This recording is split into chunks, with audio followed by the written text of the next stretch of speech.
Hello and welcome to Angular Air, episode 27. I'm here today, Jeff Welpley, and here with our panelists. First, Patrick JS. Hey guys.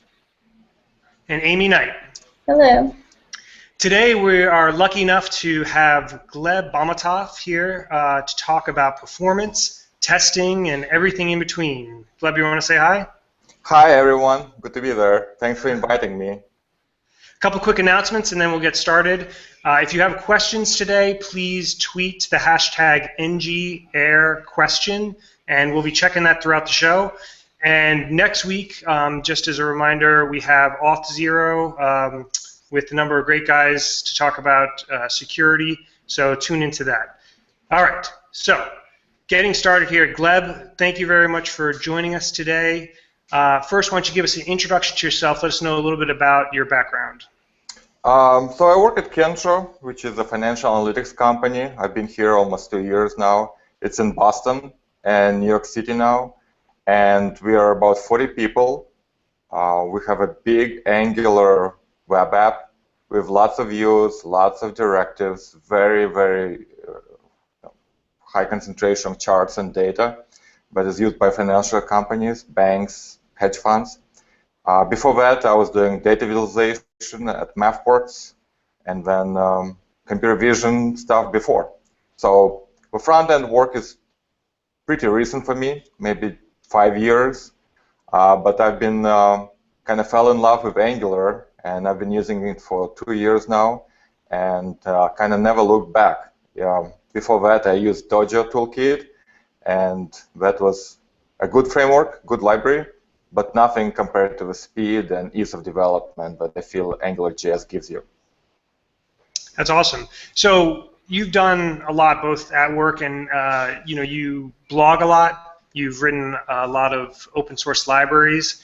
I'm curious, for your general approach, how do you actually get so much done? Like you and Ben Nadal, I don't know how you guys do it for just constantly churning out blog posts and libraries and everything like that. So give us a little bit of insight into kind of like what's your day look like? So Ben Nadal actually does more than me because he also has a small dog that I assume he takes out for walks. So I'm a slacker compared to him. It's very simple. So whenever I was at different companies, we used to have internal wikis where we would collect, internal knowledge, code samples, advice, maybe stuff like that. So I kept writing those at every company, right? And when I would move to a new company, and I would have to start from scratch. And when I maybe joined my previous company, I said, enough. I'm not going to write anything unless it's going to stay public and I can reuse it over and over so I don't have to redo the same thing. So that's why I started blogging publicly, right? Made my blog available to everyone. And I'm literally writing for myself. With some notes for me to remember a couple months later if I go back to the project. How did I do this? How did I do that? And so it kind of grew organically. I'm not sitting after work saying, hey, where's this cool thing I want to tell the world about? I literally, during work, if I have a problem to solve, I will write a blog post reminding me and explaining to myself how I've done something, which has an interesting benefit.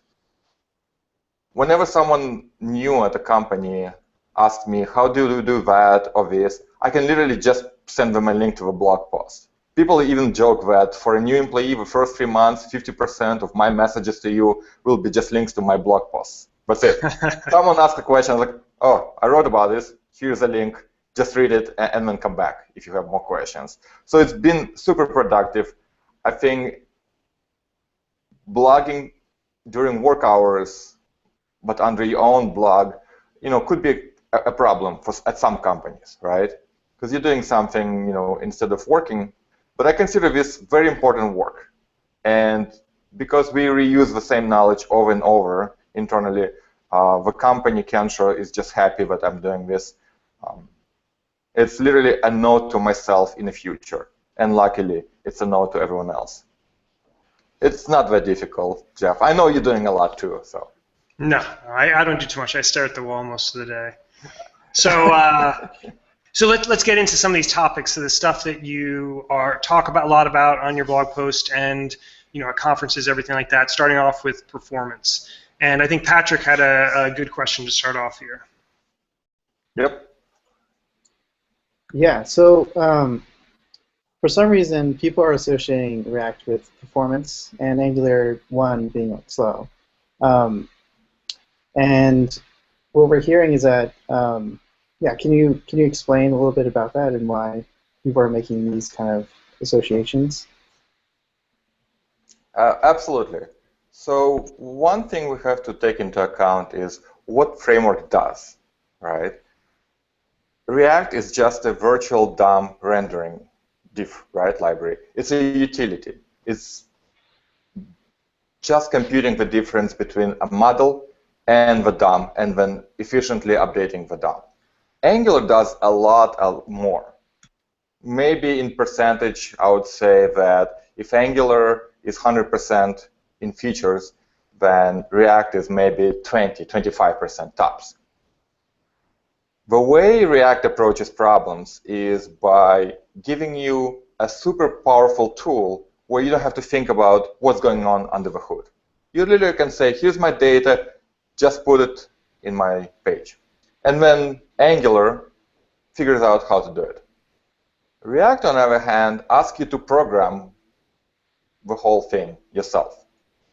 And so obviously, if you have to program things yourself, React has easier time figuring out how to update the page efficiently. Do I have to redraw the whole list or just some things changed? We're just providing React with a lot more information that allows you to update the view more efficiently than Angular just right out of the box. On the other hand, when I looked at this question, and there are lots of blog posts that say, hey, I'm drawing this giant table and React is so much faster, I cannot believe anyone's using AngularJS. When I looked at this problem, I usually find that the following. People who do this kind of comparison, they are usually more comfortable with React, right? You will never see a person equally experienced in AngularJS and React doing this kind of comparisons. The only one who was really popular was Dave Smith, and he's done it at ngConf, where he showed the same example, a big table, and updating the table in both React and Angular 1 and then Angular 2. Now, his presentation was a little bit controversial because he forgot to take all the delays from the React part. But, these things happen. He apologized. He posted updated code. Everyone can actually download his example and run it for all 3 cases easily. Yeah, it's funny, though, because even though he did write a correction for that, like most people just saw the initial one, and that was enough. That's all they remembered, It was an experience, I agree. Especially for him, right? He felt bad about it. He apologized. He posted the correction right away. And he's done live coding on stage, and I think that's what actually was the root cause of the problem. So he has an excellent example that shows, I think, pretty realistic use case that compares the same apples to apples for both frameworks. A big 2-dimensional table with custom elements, custom directives inside each cell. And so React was much faster than AngularJS. But the AngularJS code was so simple, anyone could actually write that. That was straight out of the box. Here's some markup. I don't care how my application really works. Just draw a 2-dimensional table of elements, custom directives. And so I looked at that, and I tried to figure out, well, is Angular 1 really that slow compared to React? Because it was taking like 20 seconds versus 1 second for React. And so you just approach this problem, step by step. And the cool thing about Angular is that it allows you to fine-tune the performance gradually from no optimization, right? Just let Angular do my stuff. I'm just going to declaratively describe my application, my table, my custom directive. It allows you to fine-tune it and say, I know my data never changes. Once I draw a table, that's it. So you can change from two-way binding, data binding in Angular, to one-way data binding. And all of a sudden, your application speeds up 5 times, 10 times, right? The second thing that I noticed is that we never think about digest cycle, too deeply when we start application design. We just say we have data. Sometimes data changes, sometimes user clicks, and Angular takes care of all the updates, right? But digest cycle kind of runs behind the scenes, and it does its own thing. Well, if you have an application with performance problems, when you're drawing a lot of stuff, and if the stuff keeps updating, like in the table example, where you actually draw different parts at different times, you now start to think about digest cycle. And in that particular application, when we compare React versus Angular, we have to think about the digest cycle, how long it takes, and when do we run it. And you can easily optimize, and we've literally, I think, 2 options in the code. I disabled digest cycle on every cell update and only ran when all the data was available. And all of a sudden, the application in Angular 1 that ran for 20 seconds started running in a second. It's pretty much on par with React.js implementation, with just a couple of keywords, a couple of options. I don't say this is magical, but the fact that I could write the same application using declarative markup and not be proficient about elements, how they render, the bindings, how they link to events, right? Angular hides it by default from you. And all of a sudden, I can fine-tune the performance and get it on par with React, with 2 options, I believe, or I think 2-line change, and it runs at the same time. I think that's incredible, right? The flexibility of the framework is so great that straight out of the box, anyone can pick it up. Yet I can fine-tune it to be on par with this fastest library in the world, React, and it performs exactly the same, or close to the same. It's incredible. So wrote a blog post. Dave Smith came back, and he had a follow-up question. It's fine to compare React performance to Angular performance during normal, application flow, when application already started and initial DOM was created. Where React really shines compared to AngularJS right now is the initial bootstrap. I had some ideas how to speed it up, but even that example with a big table with custom elements, React was much faster at startup compared to AngularJS. Mainly because AngularJS does a lot more for each custom element than React does. So this is one part that I'm still working on optimization. We'll see how it turns out. I have a presentation on Angular performance at Angular Connect in London in October, where I'm going to show what I've been doing so far to tackle Angular bootstrap problem and a couple of other performance questions. So kind of to summarize, AngularJS can perform as fast as React after application has been bootstrapped and during normal interaction. There is still work to be done in AngularJS 1 bootstrap phase compared to React. And I think that's where we have to focus our attention. Patrick, does this answer your question? Yeah. So essentially, I've been hearing in the community, especially the React community recently, that they're saying React is fast enough, and that's something that Angular had said in the past.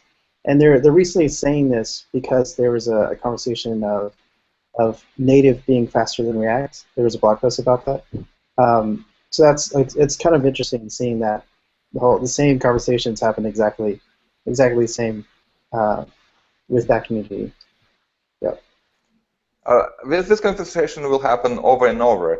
What I think is interesting to note is that if you optimize the digest cycle, right? Like this is the primary area for speeding up AngularJS application, right? Like don't do things that over and over that can be done once, like two-way binding or complex filter expressions, for example. I think the rest of your application performance will be dominated by HTTP calls, right? Timeouts, debouncing calls to like search and autocomplete, scroll handlers, opacity, painting, expensive style calculations. Not the Angular part, but the parts that are common to any application framework. I mean, we compare 50 milliseconds to 100 milliseconds, yet it triggers HTTP GET or POST that will take a second, right? So we're trying to squeeze performance out of a stone when there are much more interesting avenues for increasing the overall performance. This is what actually is my latest passion. I kind of stopped profiling individual performance code in AngularJS. Instead, I aim for, user presses a button that runs some server computation and then gets and draws result. How long the whole thing takes. Like, that's what the user feels, right? They're sitting and waiting for a server to get me updated data and then the front end to update. And the front end update, after maybe initial tweaks, performs as fast to be negligible. But the server update, that's what matters. And caching, prefetching data, that all become very, very important. I know you guys work on a very important part of user-facing performance, which is server-side rendering, right? The initial page, right? The bootstrap, right? Do you see the whole content right away, and then maybe application initializes the rest behind the scenes? I feel like this is the most interesting thing right now for Angular performance exploration, rather than a particular, how fast can I scroll in this table, for example. So I had a question in the notes, and I guess now is a good place to ask it. So in another podcast that you were on, you talked about perceived performance, and you also talked about like first addressing just bottlenecks in plain JavaScript code, and then looking at this perceived performance, and then looking at the framework you're using. And then I did follow up and went and watched one of the talks, I think it was at FluentConf on this perceived performance. I even watched one of them from 2014, and I think it was Ilya Grigorik, if I'm saying that correctly, was talking about at Google they had this Blogger application, and they did user testing, and actually the users were thinking something was wrong with the application because it was rendering too fast. The users were expecting it to take a long time because it was doing a lot of things. It was rendering so fast that they thought that there was a bug. So, like, how much of what you do you focus? Like, what percentage do you focus on each of these areas? I never had this problem. So my users never told me, oh, something's wrong because it's updating too fast. Maybe it's just me. I don't know. Maybe you guys. I wish we all had this problem. I know, but that's a novel complaint. We all have like general guidelines, right? If an application reacts somehow, oh, sorry for the pun, reacts within 100 milliseconds or a couple hundred milliseconds, the users perceive it as responsive, right? If it takes half a second to a second to even respond to user action, then people will feel there is a delay, right? That's why we say users have to perceive application responding. That's why we have a couple rules of, I guess, UX design to kind of hide this problem. Whenever you click something or whenever you start a long-running operation, withdraw, a loading, a loader, some kind of feedback, we change the state of a button, we maybe move the rest of code into a separate function that we schedule to run, maybe even web worker. So I think the main problem for us is how to take care of slow-running operations, right? Rather than the fast or too fast seeming code. Amy, does this answer the question, or did I go off topic completely? I guess my question was really just like maybe to drive home. I think that you prefer looking at just your regular JavaScript code and trying to optimize that, then look at your UX, then look at Angular. Is that what I'm thinking is the best option? Right. Now I understand what you mean exactly. So I love profiling code, right? And I have a whole bunch of code snippets which are my go-to tool for finding bottlenecks. These code snippets that wrap methods, and they start console profile, and then the end profile when the operation is complete. Angular is actually perfectly suitable for this kind of profiling because you usually have a scope, and you have a method on the scope that runs when the user clicks something or enters text. And it's very easy to wrap that and replace it in live application.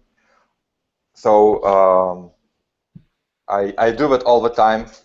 And when you see the bottleneck or the flame chart in Chrome DevTools, it's extremely easy to point, this is my longest running function. And what I've been finding over and over again, that the top couple bottlenecks are my application code, not the framework, not the library, not even the paint or refresh, but my code. Maybe there's something long-running that runs when I scroll. Things like that, that's what usually kills the application. And I find it over and over, that the first bottleneck is probably my code, which is normal, right? The thing that you have to understand that AngularJS, and to be fair, every major library is tested and used by thousands of people every day. It's looked at for performance bottlenecks by probably tens, or if not hundreds, of smartest people in the world every day. Right? So the chance that there is obvious bottleneck that slows down everyone's application by a factor of 10 is slim. But what's the weakest link? It's probably your code that you just wrote, maybe yesterday, maybe someone else wrote, or maybe someone's using your code, or you're using someone else's code.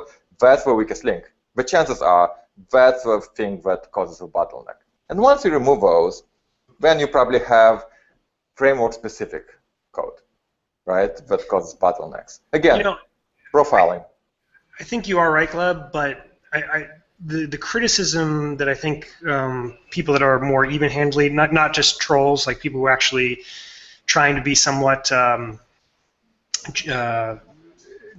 like actual understanding both sides, the argument that they give is that, yes, you can make these optimizations in Angular, you can avoid these common pitfalls, but it's hard, or they argue that it's harder to do in Angular, that you more frequently fall into those common pitfalls than in something like React that kind of cushions you from that. So do you have any thoughts on that of like beginners that constantly fall over the same pitfalls in Angular?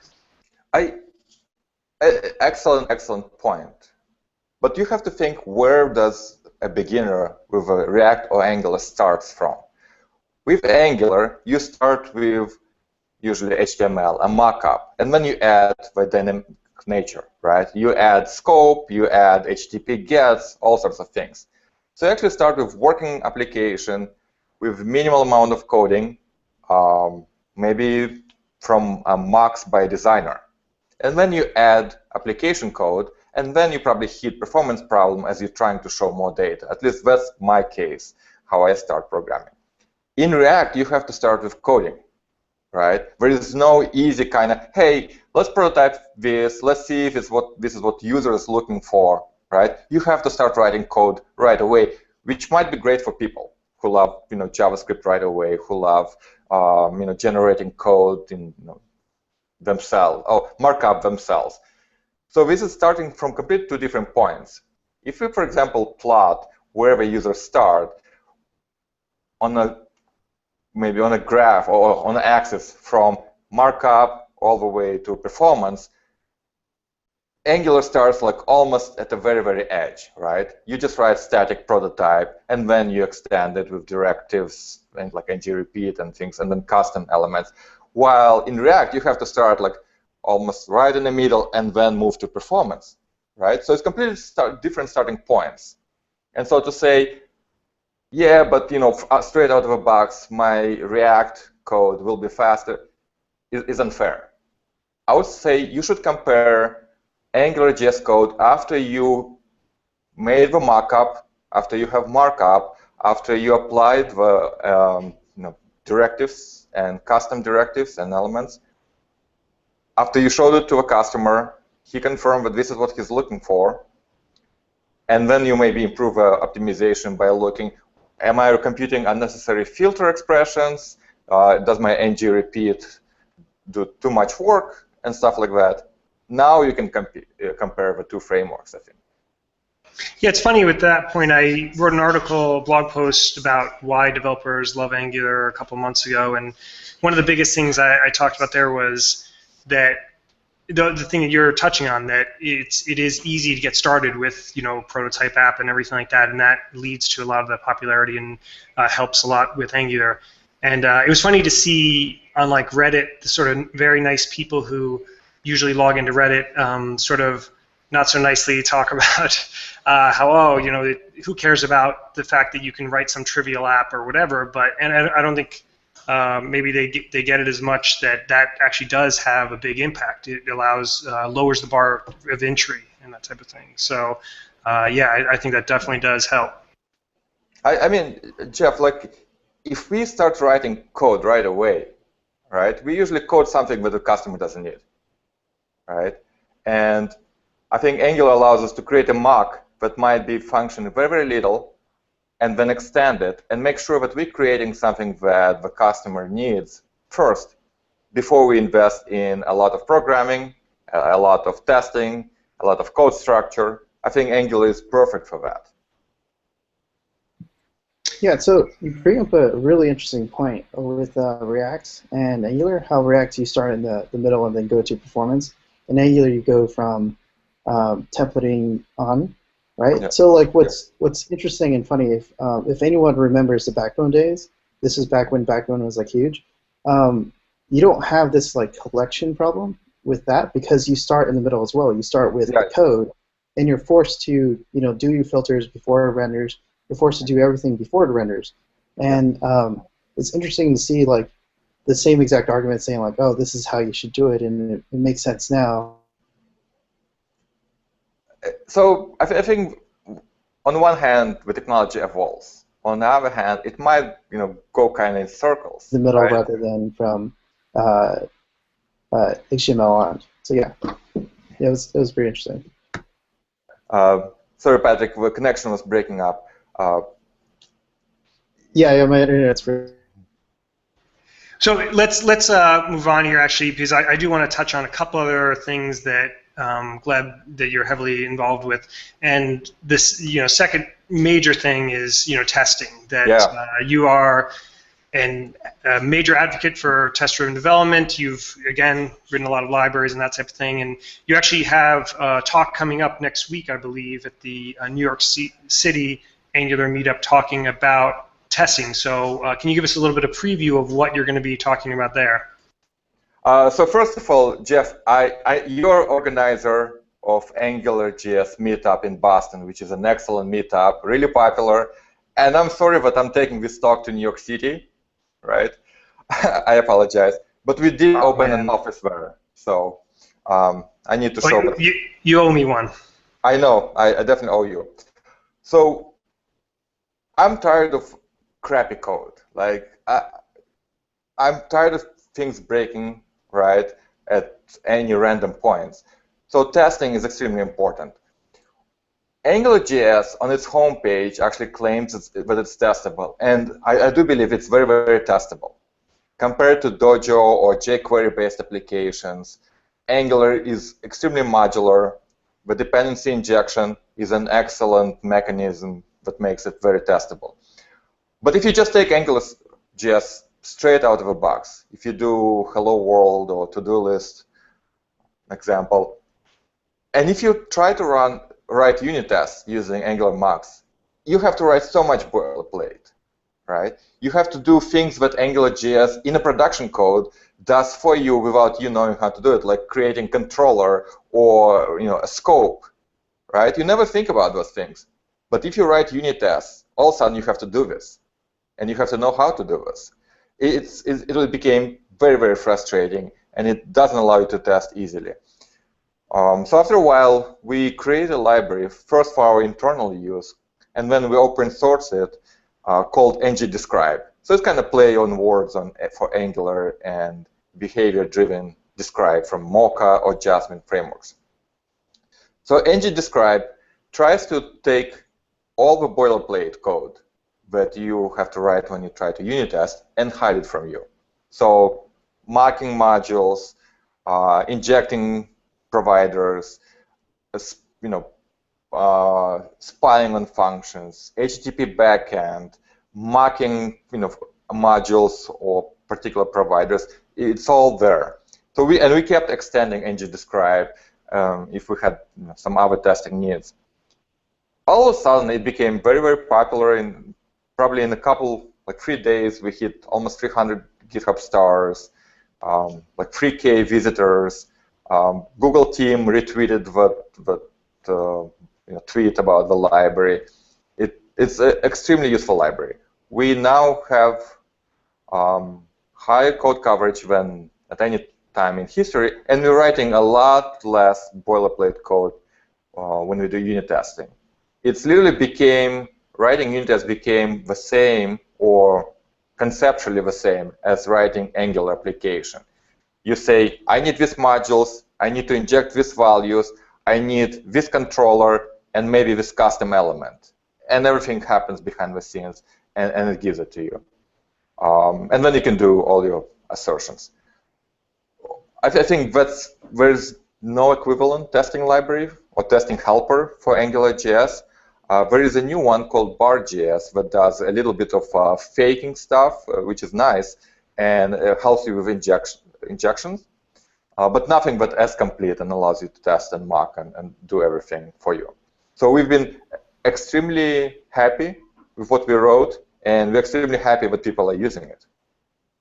So does that stand by itself, or does that integrate to other testing libraries, Jasmine, Mocha, whatever? So it sits in between.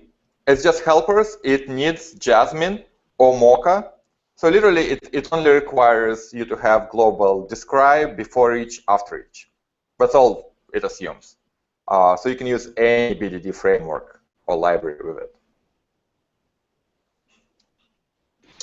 So, testing is great, and if we can get everyone testing, that's all the better. But what about kind of the fine line between like true TDD and then just adding your test after? So I know, personally, I try to do TDD when I can, but it's not like a mandatory thing. Where I'm at, as is like regular testing, like literally we can't ship our code until it has 100% coverage. But like I said, the value in doing TDD, I definitely find when I do that sometimes I'm adding extra tests that aren't needed. I have a test that's not truly, doing what I want it to do. So how do you convince people to spend the time to do true TDD, and what kind of stuff have you found valuable from doing that? I absolutely agree. The joke we usually say about testing is that remember the time you wrote 100 unit tests and got paid $0 for them?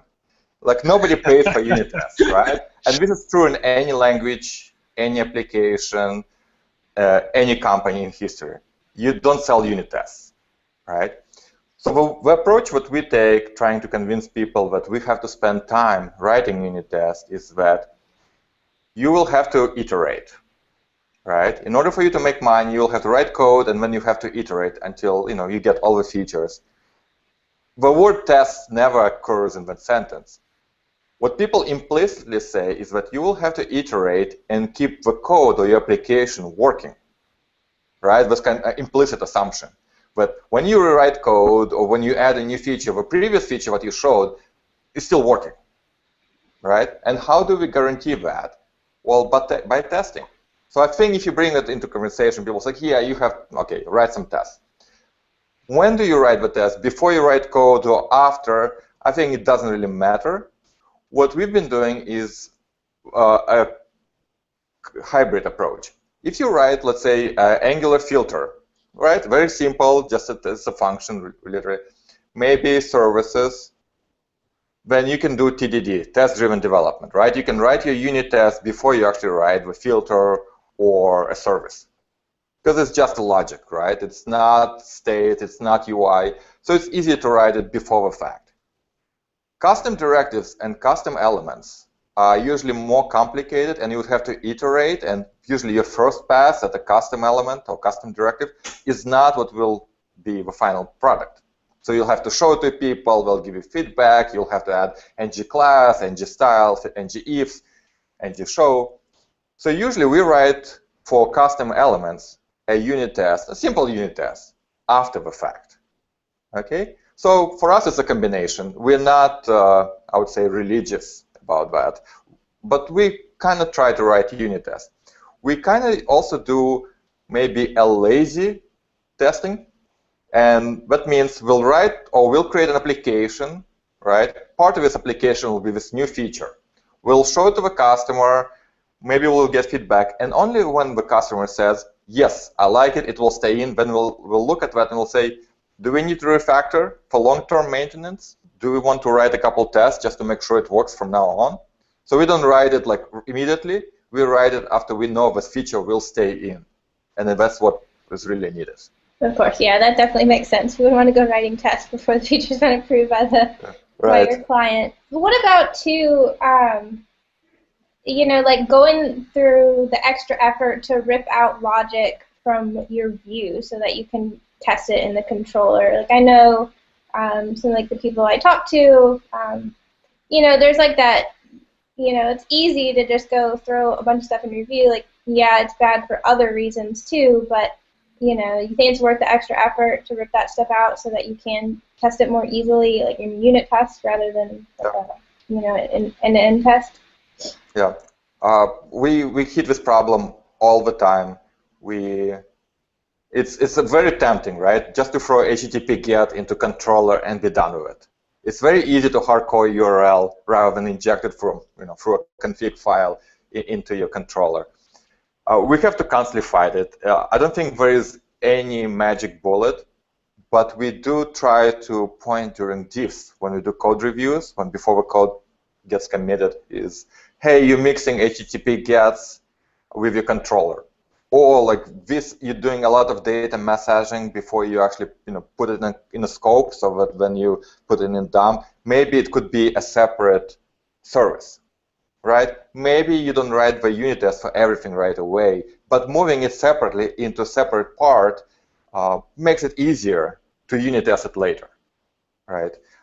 So again, I think it's only self-discipline inside the company, and trying to say during the code review, hey, maybe split those apart, it will be easy in the long term. So what's your feeling on test coverage? That you know, there's some people that are religious about trying to get to 100% unit test coverage, and other people who just, you know, don't care about it as much. They care more about either the end-to-end tests or something that's more real based. Because when you're doing unit tests, you have to end up doing a lot of mocking, and is that real testing if you're mocking everything out? It's kind of debatable. Yeah. So, you know, what's your feeling on test coverage? Well, we shoot for 145%. No, we don't. Well, right now, our code base that covers a lot of applications is probably 50% overall in unit tests, which is a very low number, I personally believe. On the other hand, there are really two variables that I think are important. One is code coverage, and second is code complexity. If you can easily review code, right, just to kind of figure out, are there any weird logic here? Does it have to be exhaustively tested? Maybe you don't have to test that code. And I know it's a cheating exercise, but at the same time, think about composing processing functions using, let's say, helper libraries like Lodash or Ramda. You can literally write a piece of code that cleans up your data, yet never have custom logic. It's all kind of Lodash filter, Lodash map, Lodash filter, and things like that. So what we try to do is to say, during code reviews, is I can understand what this code does. It seems very, how should I say it, less error-prone as as opposed to if you wrote it yourself. So maybe you don't have to unit test it. So we try to kind of select which parts of a code really require testing and which ones don't. So we kind of can get away with less than 100%. The second note is that even getting 100% means nothing. It's like halting problem. I can give you a piece of code that if you test once, every line will work. Yet if you run it second time, it will crash. And it's easy, right, to write code like that. Think about anything that involves regular expression. You can test it, it will be 100%, yet you give it a different input, and all of a sudden, all hell breaks loose. So just getting to 100% coverage does not guarantee much, unfortunately. And so that's what we kind of figure out, that you need to concentrate on lowering the overall code complexity. And that's static code analysis tools like Codacy, Code Climate. In addition, unit tests. So unfortunately, it's not one bullet, it's two bullets. Well, and also because of what you're talking about is why I believe you do something that I think is quite unique, or at least rare, which is to leave runtime assertions in your production code. A lot of people use that during development to try to find issues and that type of thing, but most people rip it out of their code or have it, kind of during the build process, take it out so that it doesn't cause performance issues. But you specifically keep it in your production code. Can you talk a little bit about, why that is and how it's helped you? So I come from C++ background, where you had assertions that were a macro, and then in production code they'll be completely removed. Right now we take the completely opposite approach. We write runtime assertions, kind of imagine your console assert some kind of condition and then arguments to throw if there is an exception. And we leave them in production code, and we find them incredibly, incredibly useful. Basically, we have a real-time crash reporting service, Sentry, which is a very popular open source tool that connects very well with regular JavaScript or with Angular error handler. So it catches anything, but if any error thrown if there is a crash. During unit testing, you usually, maybe subconsciously, try to take the easy path, right? Try not to break it, and that's human. And your users always find a weird kind of data combination of actions that really exercises code paths that you could not foresee. So we actually find it very useful to catch those errors, runtime exception, as early as possible and transmit as much information as possible. We hate when we have a Sentry error and it says undefined is not a function, and the stack trace is garbage. Maybe it was IE 10, right? So instead of that, we kind of add lots of assert condition and all the relevant information, so that when we look at Sentry, we can usually determine what happened just by looking at the error, right? Without even going into the code and looking around or looking at the stack trace. We usually think we get errors like, date format is invalid, and then the date that the user enters, for example. And we're like, oh, we never expected anyone to enter just month and a day. We always expected month, day, year, for example. So we created a library that's open source under my GitHub. The library is called LazyS. That stands for lazy assertions. And the only cool thing about that library is that the first argument is a predicate, right? It's true or false. But everything after that are just arguments. You don't concatenate, you don't form error message yourself like you do with every other library. It does it for you. If a predicate is false, then it will concatenate the strings, it will stringify objects. So, the performance-intensive part. So you don't pay a performance penalty every time you check an assertion. So whenever we profile application, but lazy assertions, running them was never a bottleneck. Because just calling a function and checking true or false and passing arguments is almost no performance penalty. Like, it's minimal.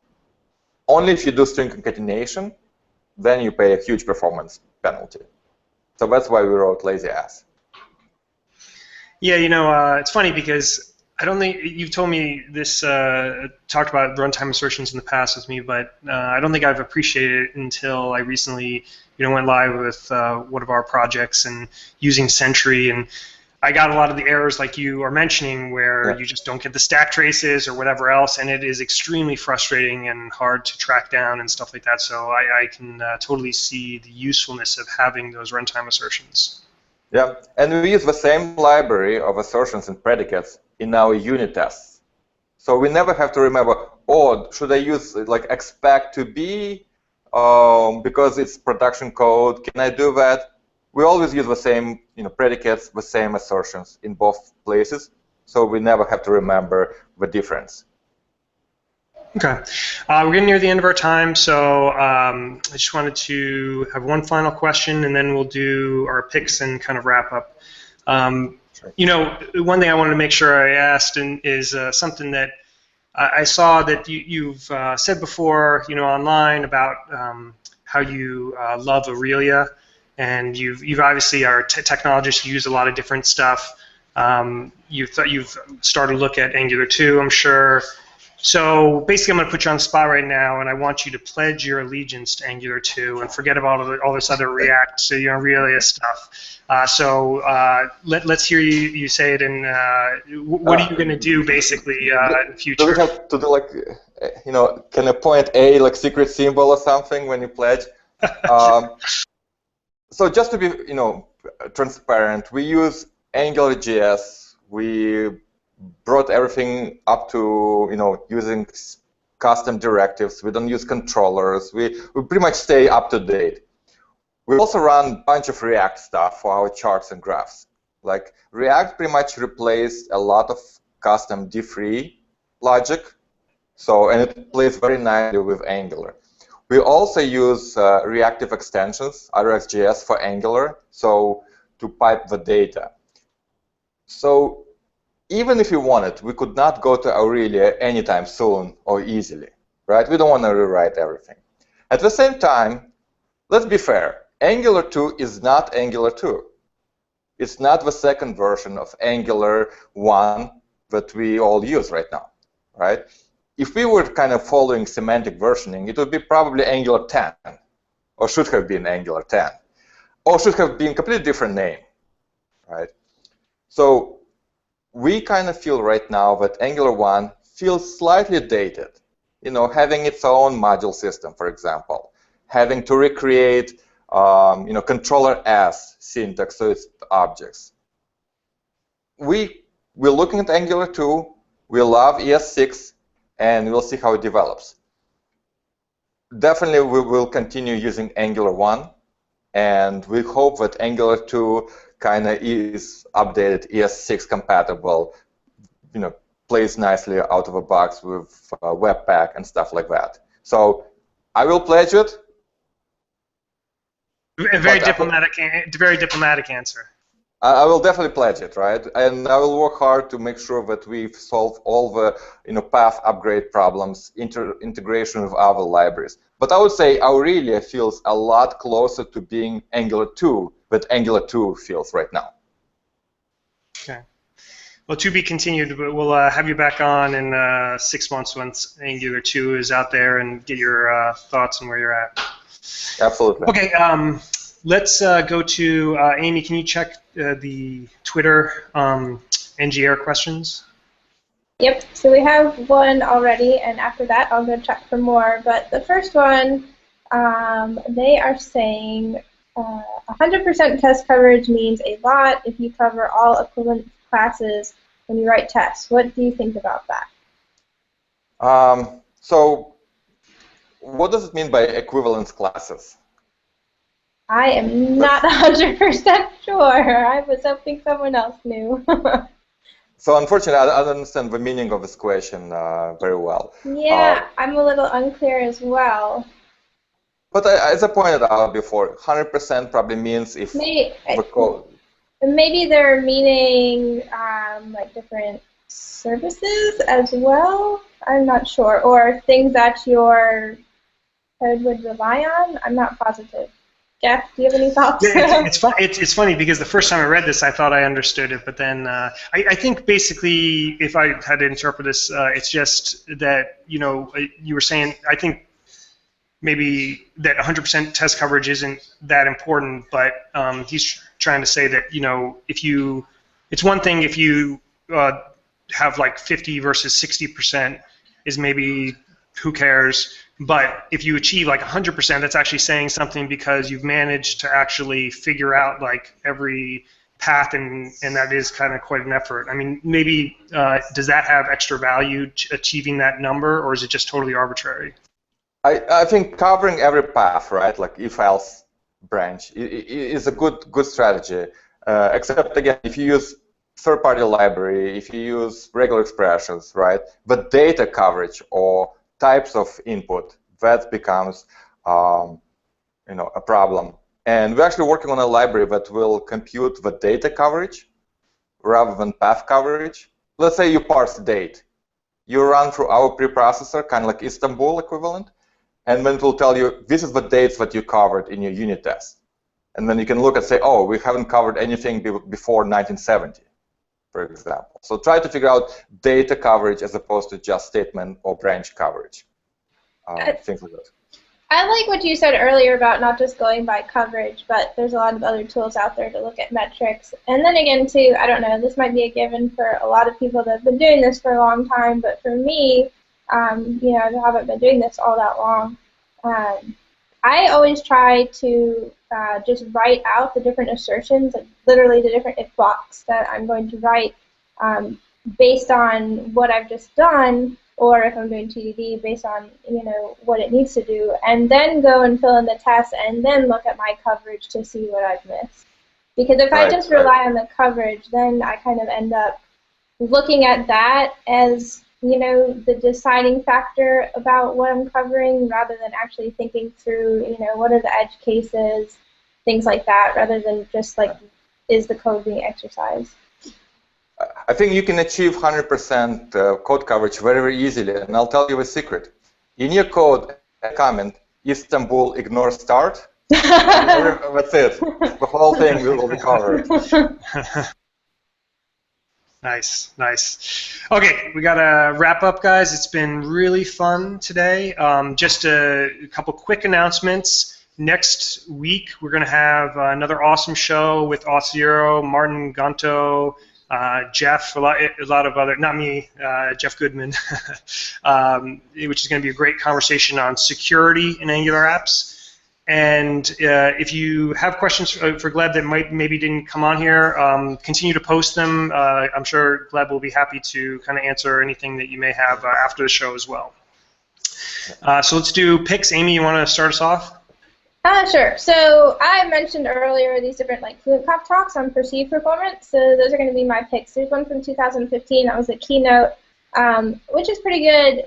They show a cool little demo of the different speed. There's someone using a tablet and showing how the UI is responding to touch, and that's kind of interesting to see, the different lags and how that's perceived. But then like I said, I really like this blogger example. I thought that was really funny.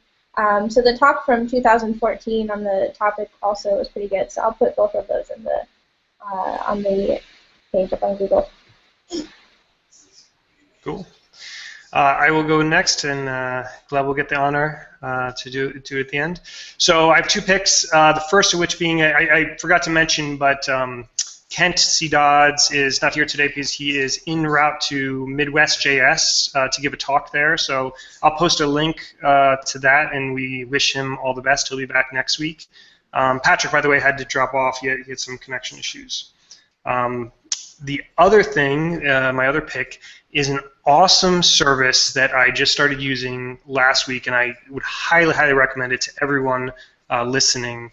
It's called spot.email. If you go to spot.email, it basically allows you to set up arbitrary email addresses. So you have a domain, and then when you sign up for any website, you could just put any arbitrary string at your domain that you have set up through Spot, and then all those emails get routed through Spot and then filtered to you. So you can set up Spot as sort of this central source of filtering out all the garbage, and because you can set up arbitrary strings for like every single service that you sign up for, you can kind of track who actually spams, sells your email to like other spammers and that type of thing. So highly recommend that. Gleb. Excellent. So my pick is a book. It's an excellent book. I read probably half of it. Nice. AngularJS in Action by Lucas Rubelke from Manning Publishing. It's pretty thin, but he explains a lot in every page, and I think this is an excellent book for beginners or advanced or anyone in between.